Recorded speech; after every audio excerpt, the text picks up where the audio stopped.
It is November the 20th, 2024, and for those of you who are curious if I've modified my power setup or my power wall through the rainy season into what the locals call winter, no, it hasn't changed that much. I have a 500 watt EcoFlow River 2 battery backup, which is currently on a trickle charge. As you can see, it's 99%.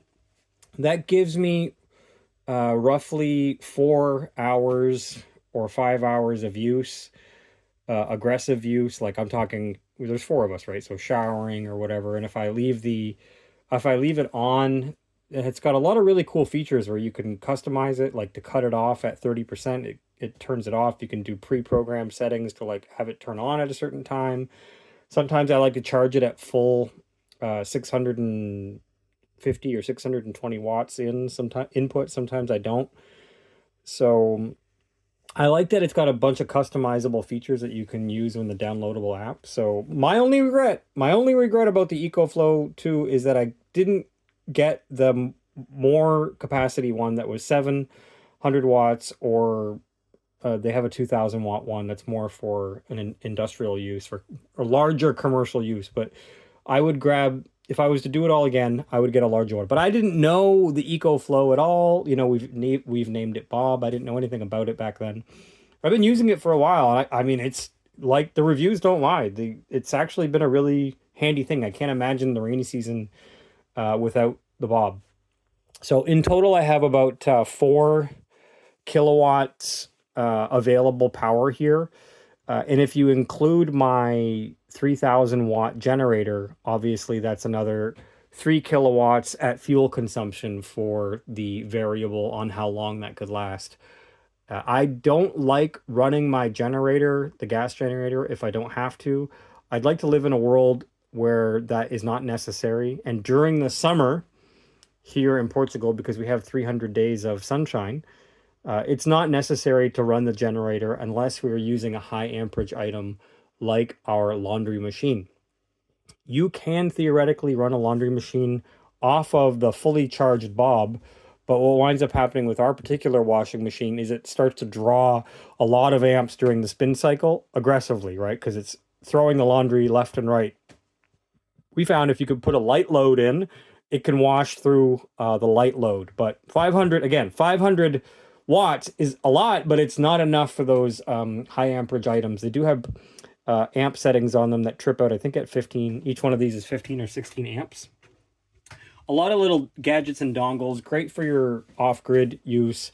And then each one of my batteries is about 1400 watts when they're charged. In the summertime, I have both connected. The two 12-volt batteries inverted into 220 volt AC output at 2000 watt capacity here, broken with breakers or fuses or trip fuses at respectively 15 or 20 amps. So even right now, what are we at? I said November 20th. You know, we're what would be considered winter if we were in Niagara, but here, I mean, we're in the Mediterranean, microclimate here. The sun is shining, it's out there somewhere. So, because of that, whether you want to call it the rainy season or not, we're getting sunshine, and that's all the solar panels need. So, I have ice, you know, I have the fridge on, and I'm not even a huge uh, proponent for fridges. It's just a luxury when you have four people. They expect to have a fridge, but I know a lot of guys who just don't even use a fridge. And I'm, if I was a single guy, I would probably not have a fridge, or I would figure out, you know, when I need it. I don't know. I like ice, but I don't need it that much, you know? But yeah, food tends to go bad here quicker in the summer because it's hotter. That makes sense, right? So my setup is pretty much the same here at Love Farm Stay.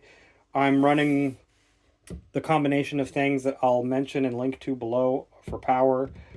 I've did a five-part series on how to live off grid and the costs that are associated with it.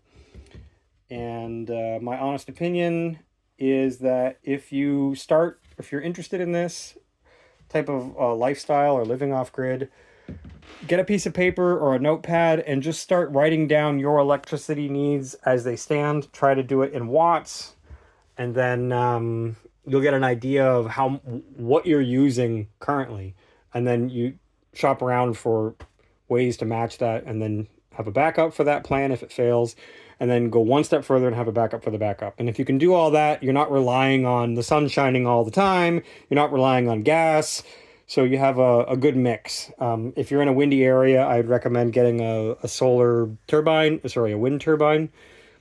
In failing, on those days that it's not very sunny, you might have a backup as well. So here we don't have a lot of wind, but I'm still thinking about getting one of those 4-foot, maybe 400-watt wind turbines. We'll see.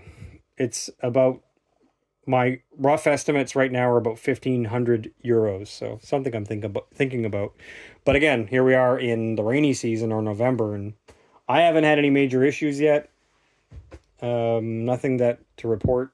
My system is working, but it all depends on you, your consumption. We don't have a lot of gadgets. I'm the one with the gadgets.